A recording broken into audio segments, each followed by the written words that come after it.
Hi guys, it's that time of year again where we're thinking turkeys. In fact, I have on the turkey apron because we're going to do fried turkey and we're going to do smoked turkey. So we've got several things that are going to be happening for Thanksgiving. But I wanted to show you, so many people, after viewing my video about the stovetop smoker that we did, wanted something a little bit bigger. So we're going to go ahead and show you the gigantic version. Now, it will do a spatchcock turkey, or it will do one of these little butterball breasts. And this is what we really like. You can do a couple of these in here. And this smoker is designed to be done over a flame. Now, I don't recommend doing it in your house unless you have a very industrial ventilation. You can also do it in the oven, but the other thing you can do is have a burner outside, and you can do this on your burner. Now, let me tell you how to go about assembling this.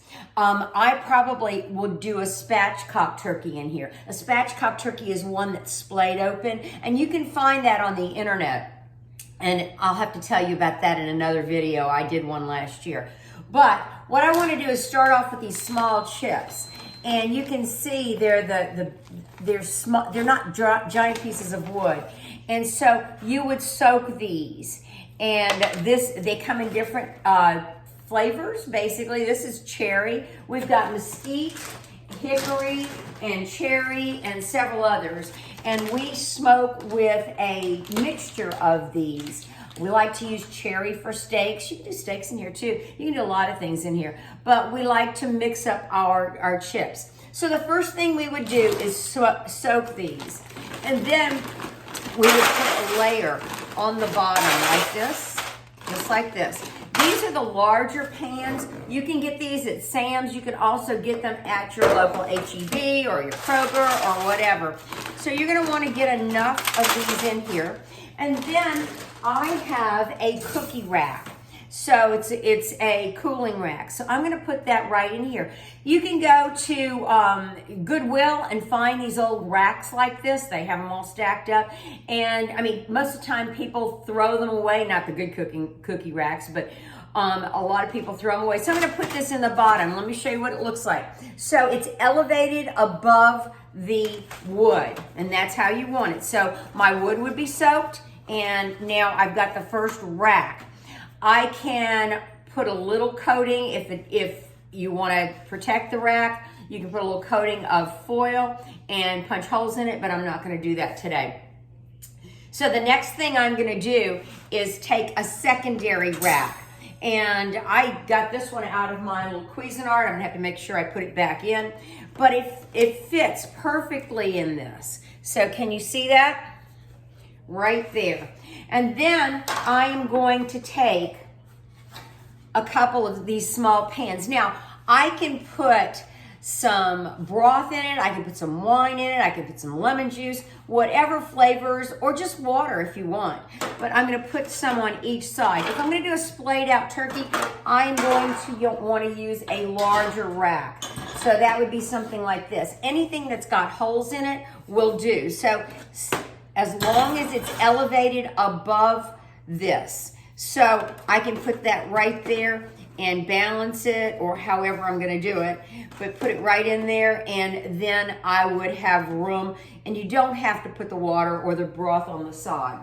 So this is one of those grill pans, those grill racks, but see, it's got the holes. The holes are the important thing because you want that smoke to permeate your meat. So let's go ahead and put this one back on.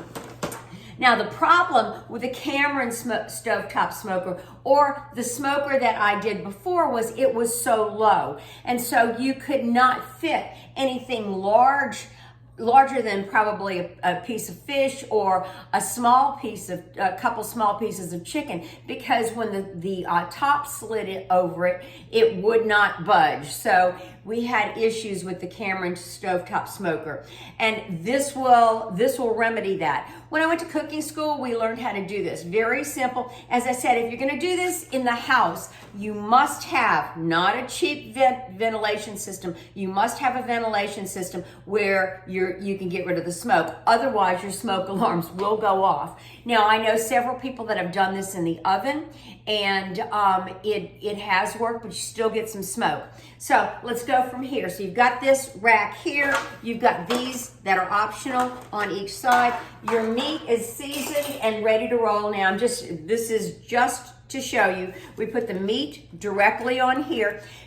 And then what we would do is we would take our thermometers. Now we have a TermPro, so we would insert the thermometer here and then be able to gauge not only the temperature of the internal temperature here, but we can get the internal temperature. Sorry, I had trouble with that. Internal temperature of your turkey. You're going to want your turkey at 165. No ifs, ands, or buts. When you smoke this, you want it at 165. You're going to want to get your temperature in your smoker up to 225. So it's going to take a while. It's going to take a couple hours, and you will take this, put the top on it now like that. Now, these office clips are fundamental to this whole process. So if you see, I've got holes, I've got spots on each side. So what I want to do is I want to clip. I want to take my clip. Let me turn it so you can see it. I want to take my clip and then put my clip on the side like that. Let me turn that around. So your TermPro thermometer would be in the side like that. And as you go around, you're going to clip. You're going to have a little space where the TermPro is. But I would recommend one big clip on the each end, and then 2 clips on each side. You can do more or less, whatever you'd like to do. So we've got that done. And let's just pretend like we have our thermometer on this side.